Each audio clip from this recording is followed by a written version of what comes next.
এরকম পালিয়ে যাওয়াটা ঠিক না। এখানে কি আপনাদের সংশ্লিষ্ট আছে? আপনাদের সংশ্লিষ্ট আপনারা জড়িত কিনা? আপনি চলে যাচ্ছেন, আপনারা জড়িত কি এখানে? গতকাল কেউ আত্মহত্যা চেষ্টা হয়েছে। সিলেটের শেখ রাসেল শিশু প্রশিক্ষণ ও পুনর্বাসন কেন্দ্র বালিকা শাখা। তবে প্রশিক্ষণ ও পুনর্বাসনের নামে এখানে ঠিক কি হচ্ছে, কেনই বা এখানে থাকা মেয়েরা বারবার আত্মহত্যার চেষ্টা করছেন?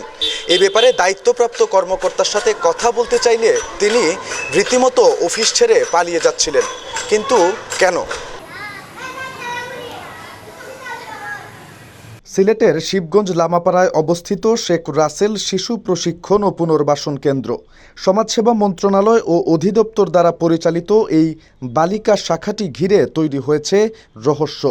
গত 2 দিনে পুনর্বাসন কেন্দ্রে একাধিক কিশোরীর নির্যাতন, নানা অব্যবস্থাপনা, এমনকি আত্মহত্যা চেষ্টারও অভিযোগ উঠেছে। তবে বিষয়টি নিয়ে রীতিমতো লুকোচুরি করছেন প্রতিষ্ঠানটির দায়িত্বরত উপপ্রকল্প পরিচালক বাসুদেব দেবনাথ। আমি ব্যস্ত আছি। আপনি তো ব্যস্ত, কত বড় বড় ঘটনা ঘটে যাবে, আপনি অফিস ছেড়ে চলে যাচ্ছেন কেন? আমার কাজ আছে। না, আমরা যেটা জানতে চাচ্ছি আপনি ওইটা বলবেন না? একটু বলে যান। আপনি একটু বলে যান কালকের ঘটনাটা সত্যি কিনা, এখানে কেউ আত্মহত্যা চেষ্টা করছে কিনা? ক্যামেরাটা ঘটনা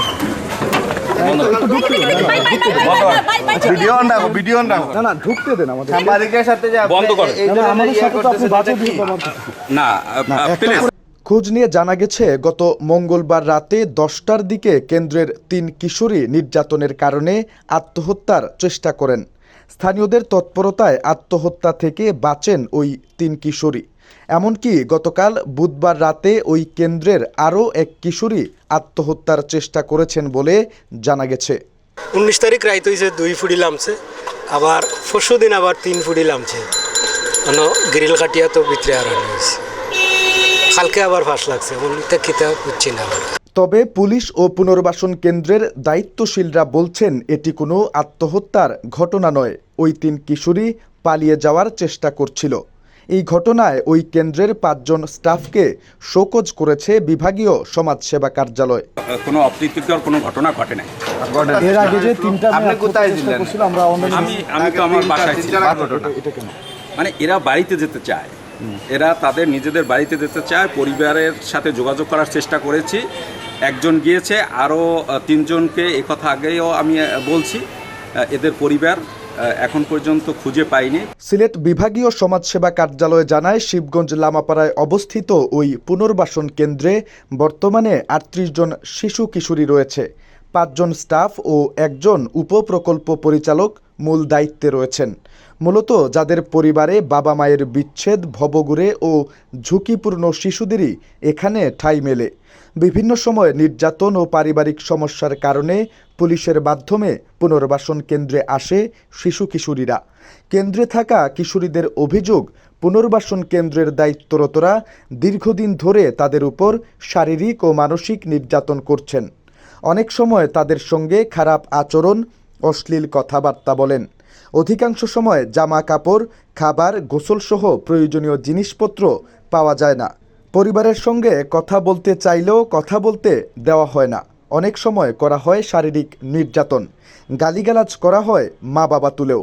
একই ধারণা স্থানীয়দের। কিন্তু 100% শিওর। চিৎকার চেঁচামেচি শোনা যায়, তো গত কয়েকদিন যাবত ওইগুলো ওই যে পিছন থেকে শোনা যাচ্ছে। আর জিনিসে ভদ্রতার হারালে অভদ্র খাম চলে। চাকরি এখানে মানুষ লাগে দেওয়া হয়েছে, শিক্ষিত বানানি লাগে হয়েছে। এরা যদি শিক্ষা দীক্ষা না দিয়া খাম খাটবো, অন্য কিছু জোর জুলুম করে, এটা তো স্বাভাবিক বাচ্চা তোর মন।